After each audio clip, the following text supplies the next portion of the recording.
Yesus. Mari umat Tuhan sama-sama katakan amin. Kita masih berdiri, kita angkat Alkitab kita. Mari angkat dengan tangan kanan saudara. Kalau Alkitabnya di handphone, angkat handphonenya. Sudah? Pesan Tuhan bagi yang tidak bawa Alkitab. Nah, ini ada pesan Tuhan. Jangan lupa tiap kali ibadah bawa Alkitab. Katakan amin. Ayo kita katakan dengan saya, dalam nama Yesus, saya percaya Alkitab ialah firman Tuhan yang dapat merubah hidup saya dari hidup dalam dosa menjadi hidup yang dibenarkan Tuhan. Dari hidup yang tidak baik menjadi hidup yang amat sangat baik. Dalam nama Yesus. Amin. Silakan duduk. Shalom. Semua sukacita? Puji Tuhan. Siapa yang merasa dan bukan hanya merasa, mengalami bulan Agustus kemarin diberkati Tuhan? Oh puji Tuhan, saya kok diberkati Tuhan. Banyak ada berkat-berkat Tuhan, ada banyak pengalaman-pengalaman yang indah. Nah Bapak Ibu dengar, catat nih ya. Kalau hidup saudara dan hidup saya di dalam Tuhan, percaya deh Bapak Ibu, hari ini itu lebih indah dari kemarin. Yang mengalami boleh katakan yes. Biasanya kalau dalam hidup, dalam dunia ini, kalau orang sudah tua, dia ngomong begini, dulu ketika saya masih muda, wah, om dulu ketika masih muda, dulu, tante dulu masih muda, dulu. Jadi sepertinya dulu lebih baik daripada sekarang. Tapi kalau di dalam Tuhan, dengar Bapak Ibu, berapapun umurmu, kalau diberikan umur panjang 70, 80, sampai 100 tahun pun, percaya deh, bersama dengan Tuhan Yesus, hari esok selalu lebih indah daripada hari ini. Katakan, yes! Kita berikan kemuliaan dulu bagi Tuhan, haleluya. Nah Bapak Ibu, kalau kita percaya besok itu lebih indah, lebih dahsyat, pasti kita bergairah. Katakan bergairah. Wajahnya orang bergairah gimana sih? Bergairah itu kayak orang pacaran. Saya suka memberikan satu kebenaran itu dalam dunia orang bercinta, sebab gampang diingat. Kalau orang pacaran lagi jatuh cinta, ketemu sama pacarnya. Oh, orang kalau lagi jatuh cinta, ketemu sama pacarnya, pasti mukanya bergairah. Bergairah. Kenapa? Ini ketawa semua. Kenapa? Pengalaman dulu. Karena kan kita ini alumni semua sudah, benar, betul enggak? Tapi kadang-kadang heran, sudah nikah 20 tahun, 30 tahun, lihat pasangannya enggak bergairah. Apa lu lihat? Minta duit lu. Dimarahin saudara-saudara. Nah, makanya perlu kita pertahankan cinta yang mula-mula. Kasih yang mula-mula, katakan amin. Nah Bapak Ibu yang dikasihi Tuhan, pesan Tuhan bagi kita memasuki tahun 2012 adalah tahun perkenanan Tuhan. Kalau Tuhan berkenan sama kita, pasti terjadi multiplikasi promosi Tuhan berikan bagi kita. Kenapa? Mujizat masih ada. Yang penting kita berusaha berkenan sama Tuhan. Hidup kita itu menyenangkan Tuhan. Dan pesan Tuhan bagi kita masuki bulan September ini, Tuhan rindu membawa kita naik ke level yang lebih tinggi.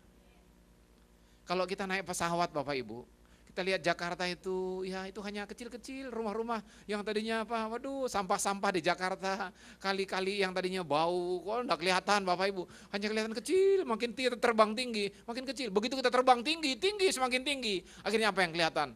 Kalau cuaca lagi cerah nih, hanya kelihatan seperti kapas, putih semua. Kalau kita sudah terbang tinggi, artinya apa? Kalau kita tinggi bersama dengan Tuhan Yesus, persoalan yang besar Pak, kelihatannya indah. Masalah mungkin suami lupa pulang ke rumah, dia ingat alamat yang baru, menjadi indah. Masih ada amin? Walaupun suami mungkin susah kasih duit, waktu pacaran gampang kasih duit. Nah selama gua ada di sisimu, jangan buka dompet kamu. Itu waktu pacaran. Tapi sudah menikah, susah buka dompet. Tapi memang puji Tuhan, biasanya Tuhan pertemukan yang berbeda. Nah, mari kita buka Alkitab kita dulu. Ada beberapa ayat yang kita baca. Yang pertama kita baca 1 Korintus pasal 9. 1 Korintus, Matius, belok kanan, Matius, Markus, Lukas, Kisah Rasul, Rum, 1 Korintus. Nah itu. Belok 6 km dari Matius. Anda tidak nyasar. 1 Korintus pasal 9, kita baca sama-sama ayatnya yang ke-27. 1 Korintus 9 sudah dapat ayat 27. Surat Paulus kepada jemaat di Korintus pasal 9 ayat 27. Sudah, kita baca yuk. 1, 2, 3. Tetapi aku melatih tubuhku dan menguasainya seluruhnya, supaya sesudah memberitakan Injil kepada orang lain, jangan aku sendiri ditolak. Katakan amin. Nah, firman Tuhan ini adalah pesan Tuhan melalui Rasul Paulus. Kita tahu Bapak Ibu, Rasul Paulus ini tadinya nyiksa orang Kristen. Siapa yang percaya ditangkap, dimasukkan ke penjara. Tapi ketika satu saat dia mau nangkap orang di dalam Damsik, dia ketemu sama Tuhan melalui satu sinar yang terang. Sampai dia buta 3 hari 3 malam tidak bisa lihat apa-apa. Tapi dia dilayani oleh seorang hamba Tuhan namanya Ananias. Dia bertobat, terima Yesus sungguh-sungguh. Dan dia dipakai Tuhan, luar biasa. Nah saudara-saudara, setelah dia bertobat sungguh-sungguh dipakai Tuhan luar biasa, maka dia menjadi berkat. Bahkan dia menulis Alkitab dalam tuntunan Roh Kudus. Ada banyak, mulai dari 1 Korintus, Galatia, Efesus, Filipi, Kolose, Tesalonika, 2 Tesalonika, itu banyak beberapa surat dalam perjanjian baru dia yang tulis. Nah, Paulus berpesan, artinya Tuhan berpesan kepada orang-orang di Korintus. Melalui kehidupan Paulus dikatakan begini, aku melatih tubuhku dan menguasainya seluruhnya, supaya saya sudah memberitakan Injil kepada orang lain, jangan aku sendiri ditolak. Nah, kita kembali ke pesan Tuhan memasuki bulan September ini. Tuhan mau kerinduan Tuhan yang terdalam, supaya saudara dan saya sebagai anak-anak Tuhan, Tuhan membawa kita naik ke level yang lebih tinggi. Tuhan mau membawa kita ke level yang lebih baik. Maksudnya level yang lebih tinggi itu level yang lebih baik. Hidup kita supaya lebih baik. Hidup kita supaya lebih indah. Ya. Hidup kita ini supaya lebih menyenangkan hati Tuhan, menyukakan hati Tuhan. Saya percaya kalau hidup kita menyukakan hati Tuhan, pasti hidup kita juga menyukakan hati orang-orang di sekitar kita. Katakan amin. Nah, tapi bagaimana supaya hidup kita ini bisa naik ke level yang lebih tinggi? Bagaimana supaya hidup kita ini lebih baik? Salah satu resepnya ialah firman Tuhan berkata, aku melatih tubuhku dan menguasainya seluruhnya. Paulus sebagai seorang hamba Tuhan berkata, aku melatih. Nah, jawaban yang pertama, bagaimana supaya kita naik ke level yang lebih tinggi Bapak Ibu? Kita harus siap melatih kehidupan kita. Katakan siap melatih kehidupan. 2, 3. Seorang murid, supaya dia bisa naik kelas, ciri khas seorang murid ialah belajar. Betul? Kalau ada seorang murid tidak pernah mau belajar, bisa naik kelas tidak? Nanti bisa sampai kumisen 30 tahun, mesti TK. Terus, waduh malu dong ya. Masa sudah kumisen kelas berapa? TKA, ya malu dong. 30 tahun mah itu sudah S1, sudah kerja, sudah S2, bisa sampai S3 sudah kalau dia sekolah terus. Ya. Tapi harus belajar, belajar. Bapak Ibu. Kadang-kadang ketika kita belajar Bapak Ibu, sudah belajar ya. Rasanya ketika mau menghadapi ujian tuh rasanya masih tetap masih tetap dak-dikduk, aduh. Tapi kita ujian, dinyatakan lulus. Wow, kita senang Bapak Ibu. Naik ke level yang lebih tinggi. Kemudian dari SD masuk ke SMP, kelas 1 lagi, tadi sudah kelas 6, kelas 1 lagi Bapak Ibu. Ujian naik kelas 2. Wah demen, gua sekarang senior nih di SMP. Gua ada junior kelas 1. Naik lagi, ujian naik kelas 3. Senior, paling senior di SMP. Gua paling tinggi di sini. Lu kelas 2, kelas 1. Ujian, lulus. Nyambung ke SMA, junior lagi, kelas 1 lagi, saudara-saudara. Betul enggak? Ujian, naik kelas 2. Wah, senior lagi dikit. Tapi masih ada yang seniornya kelas 3. Ujian lagi, naik kelas 3. Wah, gua paling senior nih. Ya, lu kelas 2, kelas 1. Ujian, lulus. Kemudian lanjut lagi perguruan tinggi. Terima, junior lagi, semester 1 lagi, saudara-saudara. Nah, begitulah terus kehidupan kita. Ujian, proses naik. Ujian, proses naik. Nah, Bapak Ibu, Paulus berkata, aku melatih tubuhku dan menguasai seluruhnya. Supaya Tuhan mau supaya Anda dan saya naik ke level yang lebih tinggi. Kita harus siap belajar, kita harus siap melatih. Belajar dalam seluruh kehidupan kita. Yang mengerti katakan amin. Dalam Kisah Rasul pasal 2 dalam jemaat mula-mula, mereka firman Tuhan berkata, mereka semua bertekun di dalam pengajaran dan di dalam persekutuan. Jadi bertekun, pengajaran, artinya apa? Mereka belajar, Bapak Ibu. Makanya kita kalau mau naik ke level yang lebih tinggi, harus siap melatih, belajar. Bapak Ibu di sini siapa yang sudah ikut kom? Coba angkat tangan, yang sudah ikut kom, angkat tangan. 1, 2, 3, 4, 5, enggak lebih dari 10 orang Bapak Ibu. Nah yang belum ikut kom, ayo ikut kom. Nanti ditayangin ada pemberitaan kom. Yang apa itu kom? Kom itu bukan sejenis makanan. Dan bukan sejenis minuman. Kom itu kayak singkatan kehidupan orientasi melayani. Jadi kita belajar, apa sih Alkitab itu? Bagaimana terjadi? Alkitab ini bagaimana? Ini apa Alkitab ini langsung turun dari sorga gini. Jang, turun. Wow, jadi Alkitab. Nah, itu dipelajari nanti di kom. Tuhan pakai ada hamba-hamba Tuhan. Dan nanti kita juga itu punya komunitas di sana. Ya, ada kom 100, ada kom 200, ada kom 300, belajar. Jadi itu pertama, itu kita belajar firman Tuhan. Belajar. Seorang murid. Nah, siapa di sini yang merasa murid Tuhan Yesus? Angkat tangan.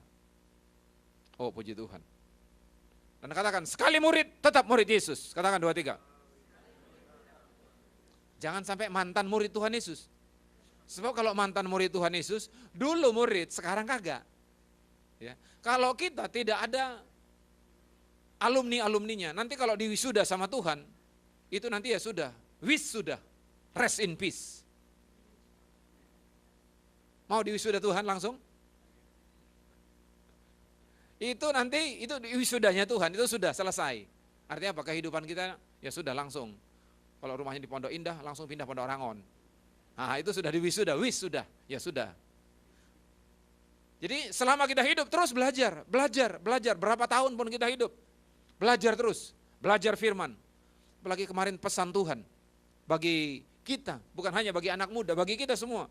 Ya. Kita harus kembali banyak baca firman. Banyak baca firman, sebab apa? Iman timbul dari pendengaran oleh firman Kristus. Ada 2 hal dalam Alkitab dikatakan yang membangkitkan iman. Pembacaan firman dan penderitaan, penganiayaan. Penderitaan itu, di dalam penderitaan Bapak Ibu, iman kita kuat. Tidak ada dalam Alkitab, semuanya orang senang, semuanya oke-oke, iman kita kuat, kagak. Justru kadang-kadang kalau semuanya oke, orang lupa sama Tuhan. Coba misalkan, suami oke, istri oke, keuangan oke, kesehatan oke, anak-anak semua oke, bisnis semua oke. Kadang-kadang kita apa, doanya pun mau doa apa lagi, semuanya sudah oke. Akhirnya doanya doa ekspres, Tuhan berkati kami hari ini, amin. Bahkan kadang-kadang ada doa borongan, Tuhan berkati kami bulan ini, amin. Tuhan kan, nah kalau ditanya, loh kamu kok doanya kok doa borongan gitu? Tuhan kan itu maha mengerti, kita belum ngomong, Tuhan sudah ngerti. Waduh, jawabannya rohani banget Bapak Ibu. Tapi kenapa kok Tuhan mengajar apa? Ingat tak doa Bapak kami, berikanlah kami makanan kami apa? Makanan kami pada hari ini. Tidak ada ayatnya loh, berikanlah kami makanan kami tahun ini, bulan ini atau minggu ini, enggak ada. Artinya hari ini, artinya apa? Tuhan mau kita setiap hari bergantung sama Tuhan.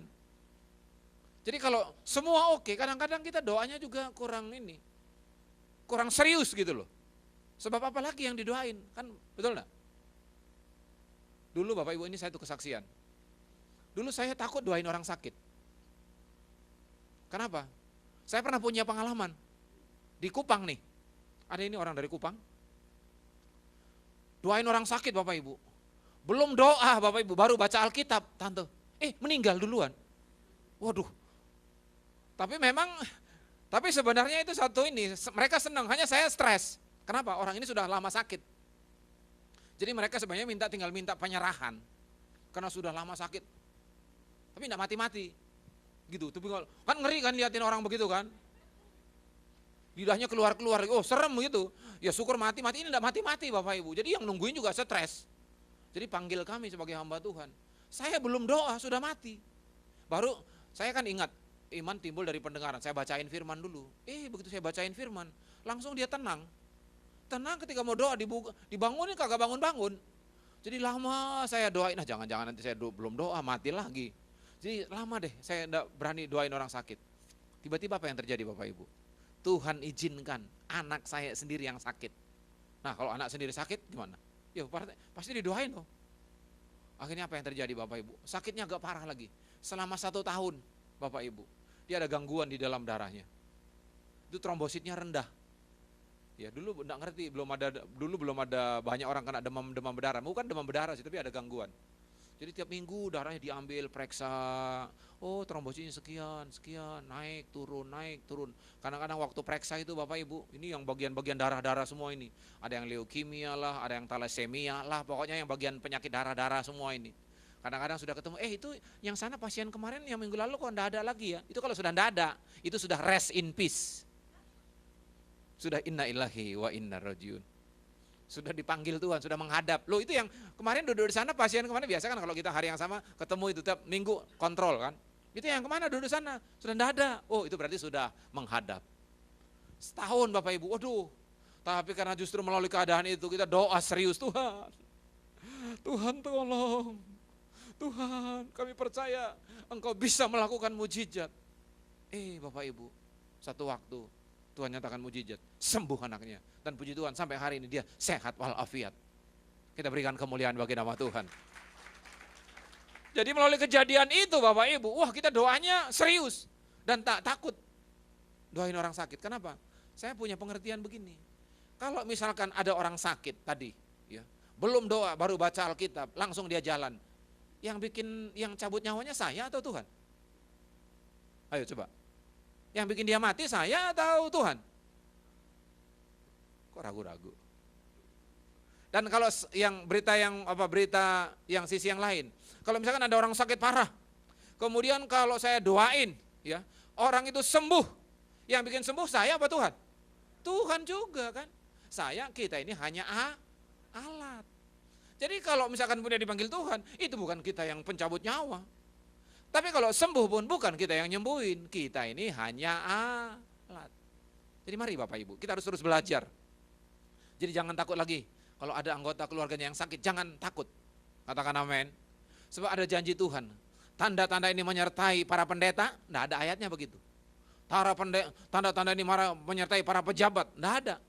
Yang ada ayatnya, tanda-tanda ini menyertai orang percaya. Kalau mereka mengusir setan, setan akan pergi. Jadi kalau ada orang kerasukan jangan langsung aduh siapa ini kita teleponnya, siapa yang punya karunia yang mengusir setannya, aduh kita telepon ini sekretariat, aduh ini lebaran ini tutup ini enggak ada, aduh gawat nih, aduh jangan.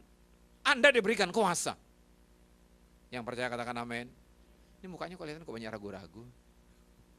Anda diberikan kuasa dan dikatakan barang siapa yang menumpangkan tangan atas orang sakit, orang itu akan. Tidak ada ayatnya dikatakan kalau kamu tumpangkan seorang sakit, mudah-mudahan insya Allah sembuh. Kagak ada.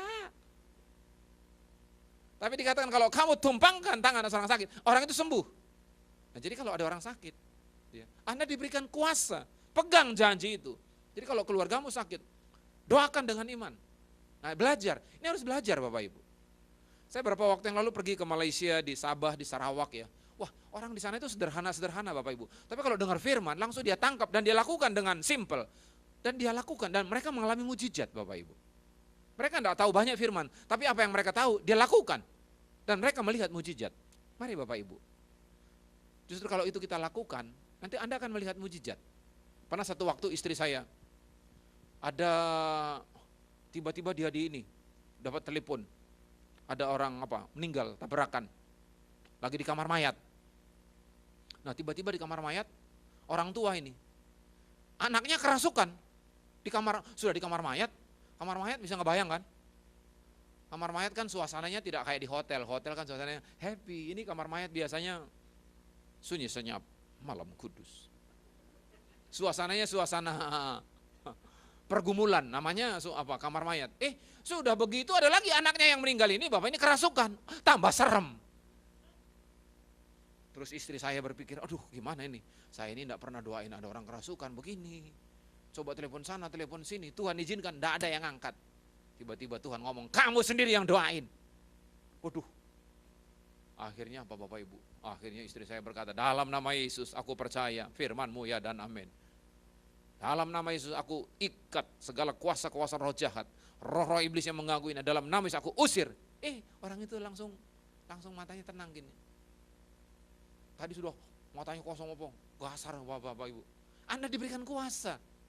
Yang ngerti katakan amin. Tapi bagaimana? Belajar Bapak Ibu. Harus belajar, aku melatih. Itu yang pertama. Yang kedua, kita juga harus belajar ya dalam konteks keluarga. Belajar menjadi suami yang baik. Belajar menjadi ayah yang baik. Belajar menjadi istri yang baik. Belajar menjadi seorang ibu yang baik. Tidak ada ayatnya dalam Alkitab, kalau sudah nikah 20 tahun, pasti ciamik. Tidak ada ayatnya. Kalau sudah nikah 20 tahun, Anda pasti seorang istri yang baik. Kagak ada ayatnya. Yang ada, aku melatih. Perlu jadi latihan. Jadi suami yang baik. Perlu melatih, jadi istri yang baik. Halo? Mau suami-suami mau belajar latihan jadi suami yang baik? Ketika istri mengecewakan, bagaimana sikapmu? Ah, dia sakit hati, gua sakit hati, biar gua kagak tak kasih duit, biar tahu rasa dia. Justru itu satu kesempatan kita harus mengasihi orang yang melukai hati kita. Itu kesempatan, itu belajar. Itu namanya melatih. Bapak-bapak, kalau kita mengasihi orang yang mengasihi kita, itu enak tenan. Gampang, betul enggak? Orang senyum sama kita pun senyum. Halo, Po Aini juga. Sama, enak Bapak Ibu. Betul enggak? Tapi coba misalkan kita bilang gini, Shalom. Wah, kalau enggak kuat-kuat Bapak Ibu bisa sakit mah. Kurang asem, gua masa bilang Shalom, langsung dia muka-muka. Langsung kita ingat, kita terus panjang hari, kita ingat langsung mukanya yang itu kalau enggak kuat-kuat bisa sakit mah, muter, stres, terus aduh. Tapi itu kesempatan. Iya ya, kenapa ya? Orang itu saya bilang Shalom kok langsung kok mukanya kok, kenapa ya? Tapi Tuhan katakan apa? Kita harus belajar mengampuni 7 kali 70 kali alias tidak terhingga. Nah jadi artinya belajar jadi suami yang baik. Belajar jadi istri yang baik. Ibu-ibu kalau mungkin dulu suamimu waktu masih pacaran gampang kasih duit. Biasa kan kalau orang pacaran kan begitu kan. Langsung masing-masing belajar apa? Cepat buka dompet kalau waktu pacaran. Tapi kalau sudah menikah, buka dompetnya susah. Karena waktu pacaran itu fotokopi. Kalau sudah nikah baru, itu pintar semua. Coba, ini contoh ya. Kalau waktu pacaran janji jam 5, jam 7 baru datang, kagak marah-marah.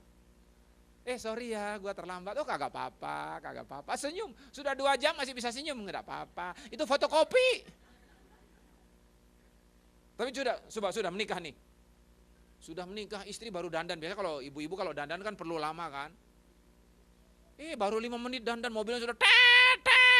Sampai lipstiknya lari ke kanan, lari ke kiri sini, saudara-saudara. Itu aslinya itu. Padahal tadi waktu pacaran 2 jam. Waktu sudah menikah 5 menit kagak sabar. Kenapa? Itu aslinya. Itu yang tertawa punya pengalaman. Tapi kita harus belajar Bapak Ibu. Saya ini juga orangnya kagak sabaran sebenarnya. Saya ini orang Medan Bapak Ibu. Biasa orang Medan itu kan orangnya meledak-ledak gitu ya. Kagak sabaran. Tapi saya juga belajar bagaimana jadi suami yang baik. Saya punya 3 anak Bapak Ibu. Yang pertama perempuan, kedua wanita, yang ketiga cewek. Jadi hanya saya sendiri cowok ganteng satu-satunya di rumah. Jadi kadang-kadang ini kalau keberadaan punya anak cewek ini ada seninya. Coba jadi istri, jadi 3 anak perempuan jadi 4. Jadi kadang-kadang kalau kita mau pergi, itu kalau yang bapak-bapak kan cepat dandanya, cak langsung masuk mobil. Udah hidup AC nih, sudah lama nunggu. Ya kadang-kadang mesti sabar, putar lagu-lagu lah biar sejuk kan. Dengar lagu-lagu. Terus enggak lama lagi nanti datang satu. Cung. Masuk 1. Mesti 3 lagi nih. Mana mami? Oh mami ya biasa katanya. Terus datang lagi enggak lama lagi nanti datang yang nomor 2. Cung. Mesti 2 lagi. Kemudian enggak lama lagi datang yang 2 lagi. Ding. Sudah datang masuk 2. Tiba-tiba yang nomor 1, aduh Pi, sorry Pi, ada yang ketinggalan Pi. Masuk lagi. Itu keberadaan kalau anak-anak cewek begitu. Tapi saya percaya apa yang Tuhan beri itu yang terbaik. Yang percaya katakan amin. Kita berikan dulu kemuliaan bagi Tuhan, haleluya. Bapak Ibu yang punya anak, percaya bahwa anak-anak yang Tuhan berikan bagimu itu yang terbaik. Kita harus percaya, kita yakin. Jangan bandingin, anak orang itu kok orang begitu, anak gua kok begini. Kadang-kadang yang lebih parah, anak-anak yang kita bandingin. Anak kita misalkan 3, anak nomor 1 begini, nomor 2 begini, nomor 3. Jangan kita banding-bandingin, anak kita bisa sakit hati Bapak Ibu. Ya. Lu jangan gitu, lihat tuh cici lu. Lihat itu adikmu itu. Jangan, cicinya nanti sakit hati Bapak Ibu. Ya. Saya pernah ditegur oleh Tuhan, kenapa? Saya secara tidak sadar Bapak Ibu, ya. Secara tidak sadar itu dulu, itu saya lebih senang yang nomor 2. Kenapa? Nomor 2 ini orangnya anteng dulu, tapi sekarang juga enggak anteng juga ternyata.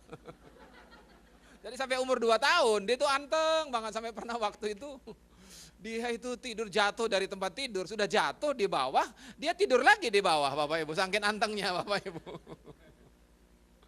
Jadi secara saya tidak sadar kok biasa lebih sayang yang nomor 2 dapat nomor 1. Itu Tuhan izinkan nomor 1 sakit Bapak Ibu. Waduh, melalui hal itu Tuhan ajar saya, tidak boleh pilih kasih. Walaupun bagaimana keadaannya, walaupun mungkin satu ada yang mancung keluar, ada yang mancung ke dalam Bapak Ibu. Walaupun mungkin ada yang mancung, bukan giginya yang mancung, bukan hidungnya yang mancung, giginya yang mancung Bapak Ibu. Tapi kita harus tetap memperlakukan anak kita sama yang punya anak, katakan amin. Nah saudara-saudara, karena itu kita harus belajar. Ya. Belajar, melatih terus. Jadi seorang suami yang baik. Belajar melakukan peran kita sebagai suami, melatih terus. Ini perlu melatih supaya kita naik ke level yang lebih tinggi. Suami itu perannya apa? Suami itu perannya sebagai imam, nabi dan raja. Ini kalau peran yang terakhir, senang semua, raja, saya raja, bos, I'm a boss. Tapi kalau lihat imam, waduh, udah deh kamu aja, udah deh kamu aja yang doa, kamu aja doa. Imam itu tugasnya apa? Kalau dalam Alkitab Perjanjian Lama, imam itu tugasnya memimpin doa, membawa doa kepada Tuhan. Jadi memimpin doa umat. Itu kalau dalam Perjanjian Lama. Artinya apa? Menghadirkan Tuhan di tengah-tengah umat. Kalau kita dalam keluarga berarti apa? Menghadirkan Tuhan di tengah-tengah keluarga kita. Itu tugas imam. Kalau Tuhan hadir, Bapak Ibu, dimanapun kita tinggal, saya percaya suasana surga, damai sejahtera ada dalam rumah kita. Katakan amin. Apakah mungkin rumah kita full AB atau full AC? AB alias angin berhembus. Tanpa ada AC. Tetapi kalau Tuhan hadir di sana, saya percaya ada damai sejahtera dan ada sukacita. Itu tugas imam, menghadirkan Tuhan. Yang kedua sebagai nabi. Apa itu nabi? Tugasnya itu apa? Mendengar suara Tuhan, ngerti kehendak Tuhan dan menyampaikan kepada umat Tuhan. Itu tugas suami. Artinya apa? Ngerti kehendak Tuhan. Jangan kalau ditanya sama anak, gimana ini Pak punya ini, saya punya cita-cita begini, tanya mami. Kemudian si anak juga tanya, Mi gini, tanya papi. Loh, si papi bilang tanya mami, si mami bilang tanya papi. Anaknya bingung, betul enggak? Kalau Anda anak sebagai anak itu bingung kan? Tanya mami bilang papi, papi bilang mami. Lebih baik gue tanya aja rumput yang bergoyang. Nanti dia tanya tetangga Bapak Ibu. Seorang suami itu sebagai seorang kepala, sebagai pemimpin harus bisa mengambil keputusan. Coba misalkan seorang kepala kantor, karyawannya tanya, bos, Pak, saya mau tanya begini, gini, saya ada rencana begini, gini. Ya terserah kamu. Loh, itu enggak cocok jadi kepala kantor, jadi GM, enggak cocok, enggak bisa. Tapi seorang kepala, seorang GM harus bisa mengambil keputusan, bukan hanya mengambil keputusan, membuat planning ke depan. Halo suami-suami, apakah engkau mengerti apa kehendak Tuhan untuk istri dan anak-anakmu? Harus ngerti kehendak Tuhan. Ini suami, dan suami itu harus belajar, berikan contoh. Jadikan contoh, kita harus jadi panutan, teladan. Jangan katakan, ayo baca Alkitab. Dia tahu enggak? Bukan Alkitab yang dia baca. Baca majalah-majalah miskin busana, wanita-wanita miskin busana. Wah bahaya itu. Ya. Itu berarti enggak jadi contoh. Dikatakan, ayo ke gereja. Dia pergi mancing hari Minggu, saudara-saudara. Itu enggak jadi contoh. Ayo suami-suami katakan gini, saya siap jadi contoh.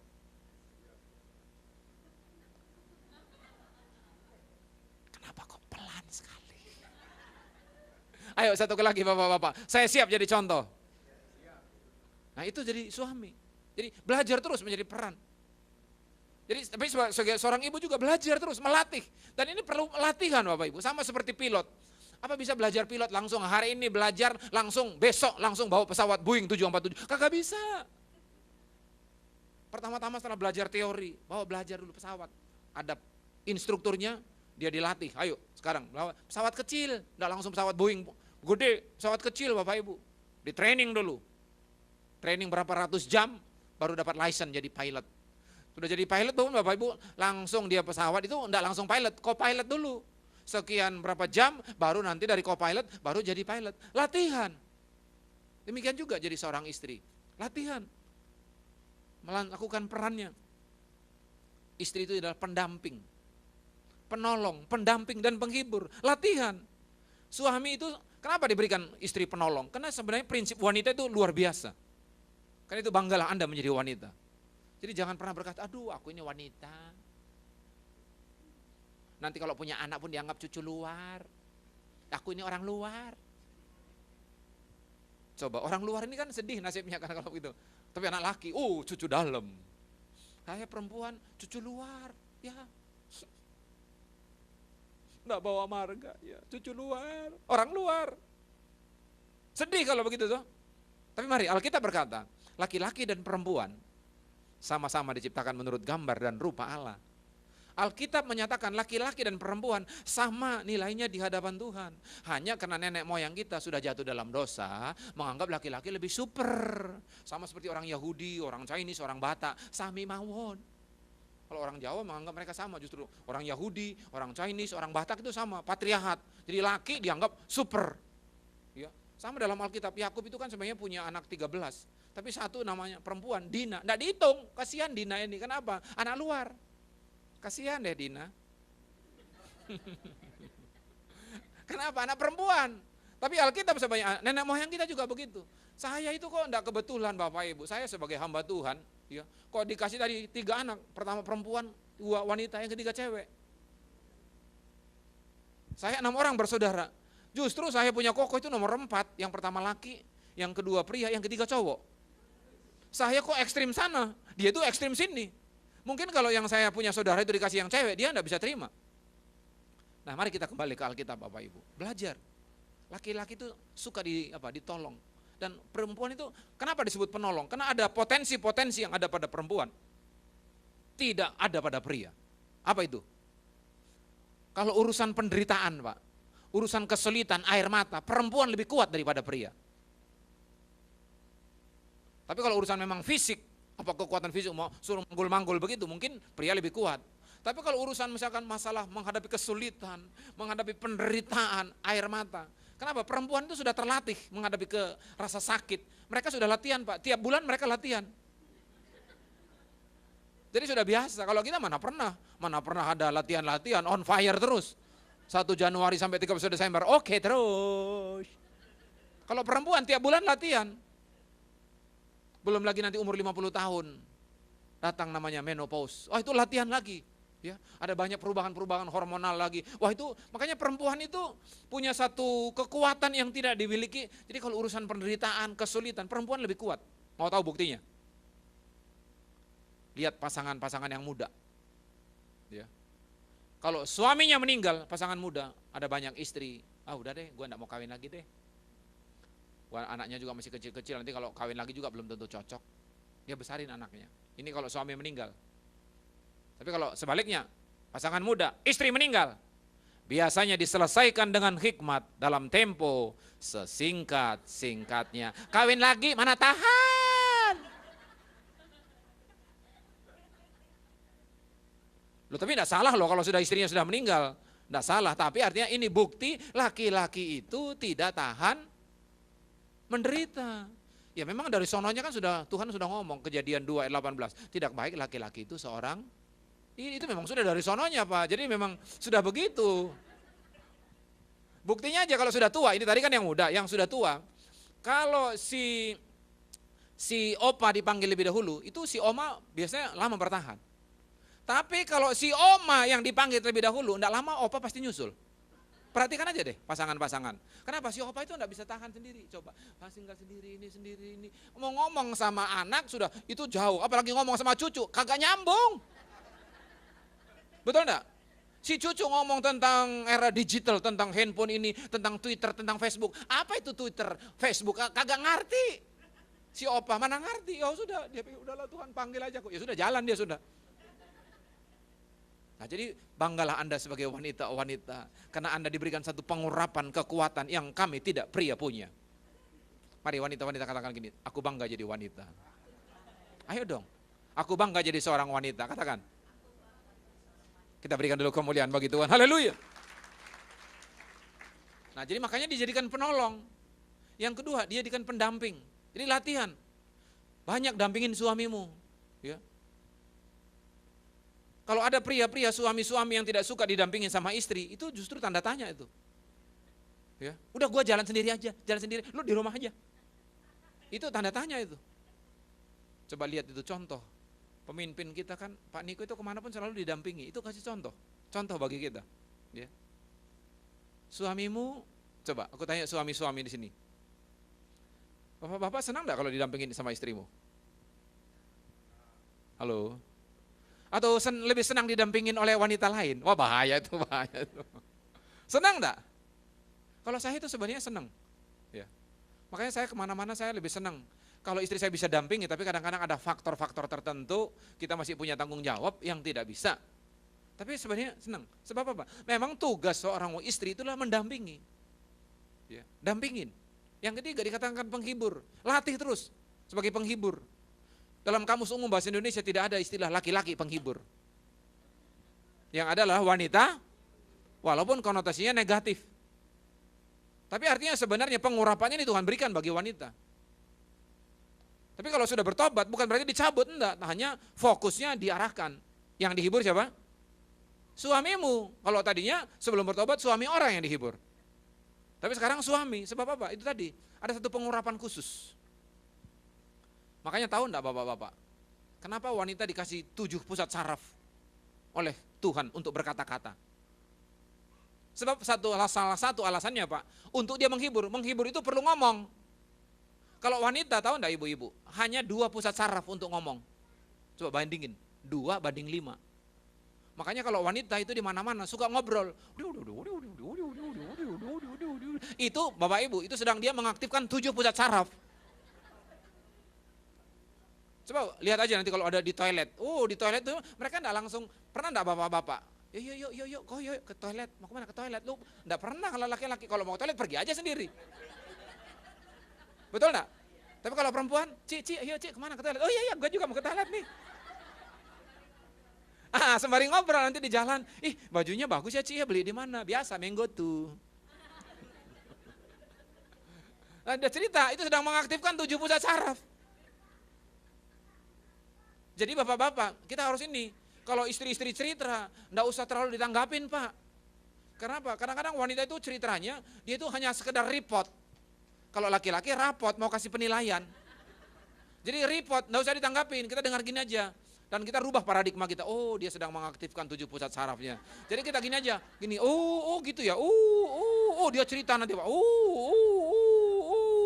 dia semakin semangat cerita. Tapi ada kabar baik Pak, nanti kalau kita sudah dengar cerita gini, itu dia moodnya enak Pak. Kalau sudah moodnya enak, ada kabar baik Pak. Menabur pagi hari, menuai malam hari. Enak itu ada kabar nih. Jadi ada 7 pusat saraf. Jadi mari, hibur suamimu. Ini pergumulan, ini kabar baik bagi apa? Rahasia bagi ibu-ibu ya. Kalau suami itu, kami suami punya persoalan di luar rumah, apapun. Tapi kalau istrinya di rumah menghibur, suami akan kuat. Betul gak suami-suami? Tapi kalau misalkan kita sudah di luar persoalan, kemudian sampai di rumah lagi istrinya bilang, dasar suami, goblok. Coba orang itu lihat, dia S0, gajinya lebih gede. Lu S2, percuma lu.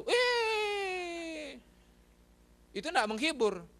Tapi kalau menghibur, saya percaya, walaupun tadi punya persoalan, dia punya apa? Kekuatan. Katakan amin. Nah mari, ini perlu dilatih. Mari ibu-ibu katakan, aku mau jadi seorang penghibur. Untuk suamiku, dan untuk anak-anakku. Kita berikan dulu kemuliaan bagi Tuhan. Haleluya. Nah ini perlu kita latih Bapak Ibu. Ya. Supaya kita naik ke level yang lebih tinggi. Terus perlu kita latih. Sampai kapan? Ya sampai kita diwisuda sama Tuhan. Wisuda. Ini yang pertama. Nah, yang kedua, bagaimana supaya kita naik ke level yang lebih tinggi? Mari kita baca Bapak Ibu. Kita baca Ibrani 13 ayat yang kelima.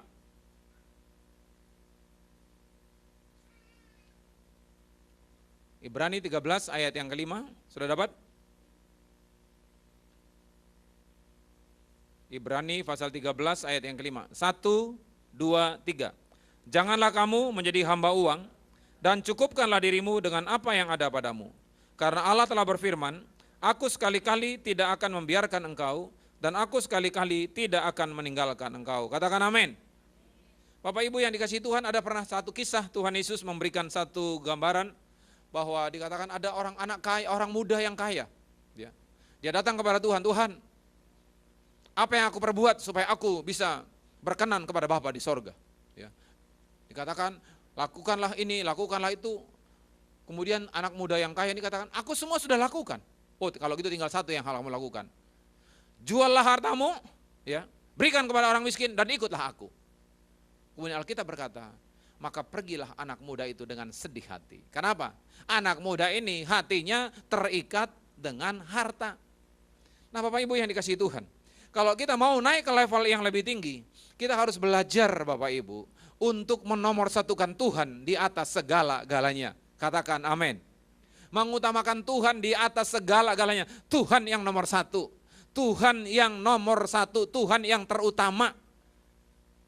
Uang penting enggak? Uang penting, Kita tidak bisa hidup tanpa uang juga, tetapi bukan uang yang nomor satu.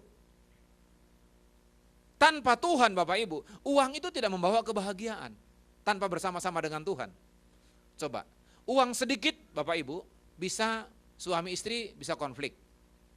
Uang sedikit. Tapi uang banyak, bisa juga suami istri juga bisa konflik, betul enggak? Ayo kalau gitu gimana rahasianya? Uang dikit bisa rame, uang banyak juga bisa konflik. Kalau gitu gimana dong? Dikit bisa konflik, banyak bisa konflik. Ya pilih banyak dong. Ada orang berkata begitu. Kalau gitu apa esensinya? Sebab esensi uang itu apa? Sebab dikatakan janganlah kamu menjadi hamba uang.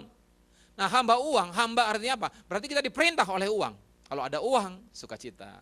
Shalom, shalom. Nah ada uang, shalom, shalom. Itu berarti apa? Diperintah oleh uang, dikuasai oleh uang.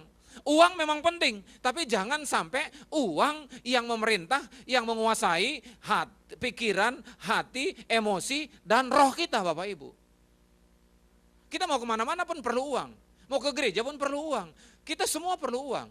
Jadi kalau sampai ada pengkhotbah katakan tidak perlu uang, itu juga kurang benar. Uang penting, pekerjaan Tuhan pun perlu dukungan uang. Tapi yang nomor satu, bukan uang yang nomor satu. Makanya firman Tuhan berkata, janganlah kamu jadi hamba uang. Dan cukupkanlah dirimu dengan apa yang ada padamu. Artinya belajar. Cukupkan, artinya apa? Belajar mensyukuri, latihan Bapak Ibu. Latihan dengan apa yang ada pada kita. Belajar bersyukur.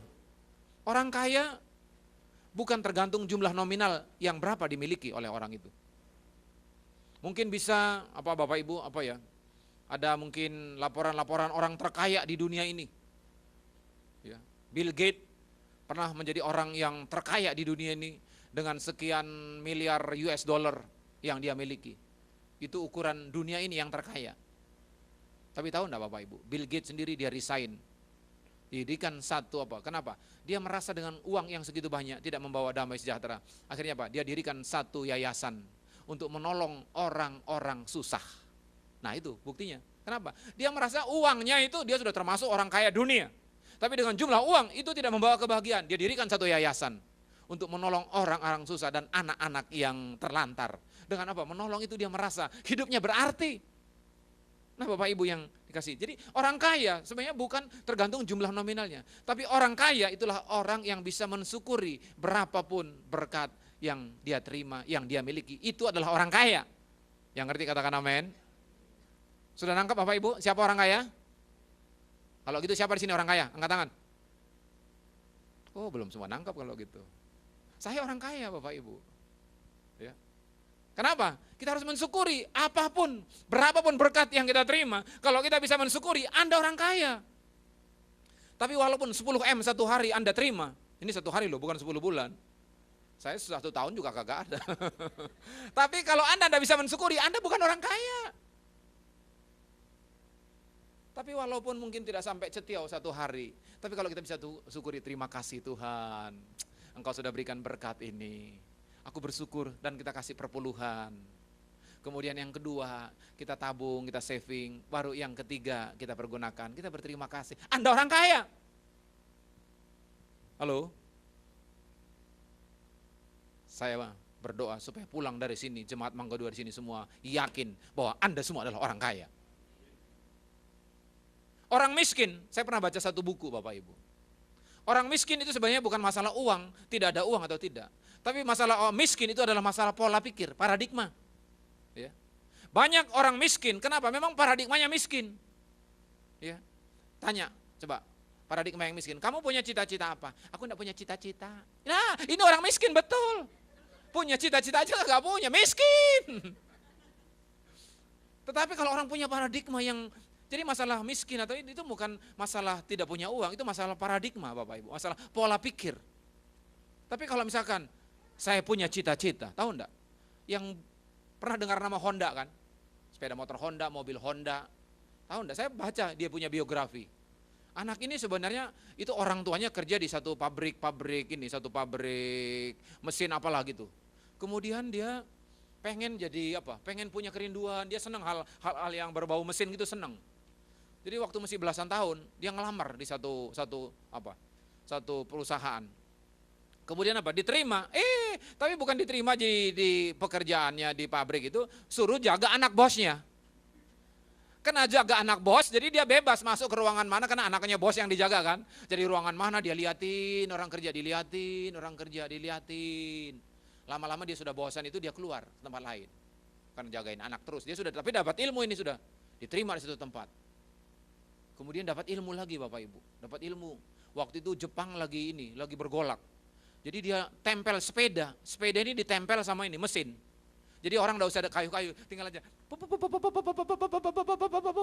Enggak usah dayung-dayung gini lagi kan. Wah, lumayan.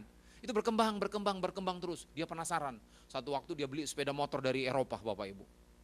Dipretelin mesinnya ini, sepeda motor ini dipretelin. Oh, begini. Kemudian dia buat sepeda motor Honda. Dia buat, dibikin inovasi terus. Sampai sekarang jadilah Honda, sampai mobilnya pun terkenal. Kenapa? Dimulai dari kecil, melatih. Tidak ada tiba-tiba sesuatu yang langsung gede. Anda pun kan tidak langsung tiba-tiba lahir kumisen. Tidak ada. Langsung, saya pun, dulu tidak ada langsung segini, tingginya langsung gini, tidak ada. Mari Bapak Ibu. Jadi kita perlu belajar bersyukur. Belajar bersyukur. Berapapun yang Anda terima, Anda punya berkat-berkat yang Anda terima. Jadi Anda orang miskin dan kaya bukan masalah jumlah nominal yang kita punya, tapi miskin adalah orang tidak punya paradigma, tidak punya ini. Kalau masalah punya paradigma, walaupun orang miskin seperti Honda tadi, sekarang aku begini, tapi satu hari aku bercita-cita. Akhirnya apa yang terjadi? Benar, dia sekarang jadi orang yang ini. Punya orang yang terkenal. Siapa? Orang Indonesia tanya, siapa yang tidak pernah dengar nama Honda? Saya sejak kecil Bapak Ibu, sejak SD sudah tahu nama Honda. Kenapa? Sepeda motornya Bapak Ibu. Tapi punya paradigma. Mari Bapak Ibu. Anda mau naik ke level yang lebih tinggi? Belajar, firman Tuhan berkata, janganlah kamu menjadi hamba uang dan cukupkanlah dirimu dengan apa yang ada padamu. Kita baca satu ayat 1 Timotius 6, coba. Mundur lagi ya, 1 Timotius pasal 6 ayat yang ke-6. 1 Timotius 6 ayat yang ke-6. Sudah dapat? 1 Timotius 6 ayat yang ke-6. Yuk kita baca 1, 2, 3. Memang ibadah itu kalau disertai rasa cukup memberi keuntungan besar. Tolong digarisbawahi, kalau disertai rasa cukup. Jadi hidup kita ini kalau disertai rasa cukup, memberi apa dikatakan? Hoki yang gede. Mau dapat hoki yang besar? Harus dirasai rasa cukup. Nah sekarang coba kita berhenti sebentar. Anda terima setiap bulan, berkat yang Anda terima setiap bulan sudah cukup belum? Ayo, jujur. Sudah cukup belum? Nah kalau belum, ya enggak dapat hoki. Harus belajar berapapun, harus terima kasih Tuhan. Ini bukan berarti, kalau sudah cukup berarti bukan berarti enggak berusaha, bukan itu maksudnya. Tapi artinya cukup kita belajar mensyukuri. Yang ngerti katakan amin. Jadi jangan salah nangkap juga, saya dengar loh kemarin pendeta khotbah, katanya kalau sudah cukup ya enggak usah berusaha lagi, kita diam-diam aja, sudah cukup. Bukan itu maksudnya. Cukup artinya kita bisa mensyukuri, tapi kita juga harus terus bekerja. Kenapa? Karena Tuhan mau Anda menjadi saluran berkat untuk orang lain juga, bukan untuk kita sendiri. Jadi mari, berapapun berkat yang Anda terima, berapapun omset Anda satu bulan, penghasilan dari usaha, toko, bisnis Anda, belajar bersyukur. Walaupun mungkin masih ada utang yang belum dibayar, jangan mikir utangnya terus. Ini utang nih. Baru bangun pagi ingat utang, mau tidur ingat utang. Ya mimpi pun mimpi utang. Tapi mari belajar, bangun pagi, kita nyanyi, Tuhan Yesus, Yesus Engkau baik, sungguh baik, sangat baik. Kita ingat kebaikan Tuhan. Bangun pagi nih, betul enggak? Coba kita tidur Bu. Bisa juga loh, ada orang tidur langsung mati Bapak Ibu. Bangun pagi-pagi enggak digoyang, goyang semua, sudah mati. Tapi tadi pagi kan masih bisa bangun kita kan. Terima kasih. Mau tidur malam juga, doa dulu, Tuhan terima kasih sepanjang hari ada banyak hal yang saya lakukan. Aku sebenarnya juga jengkel sama istriku, tapi karena Tuhan katakan, hei suami kasihilah istrimu, kan itu aku lepaskan pengampunan untuk istriku. Istri juga, Tuhan aku sebenarnya jengkel juga bagi suamiku. Dia mah kalau di kamar aja baik, di kamar makan marah-marah, tapi karena firman Tuhan katakan, hei istri tunduklah pada suami, ya udah aku lepaskan pengampunan dalam nama Yesus. Doa baru berpelukan. Doa dulu, bersyukur, ya. Kalau kita bersyukur saling melepaskan, nanti mimpi ketemu Tuhan Yesus.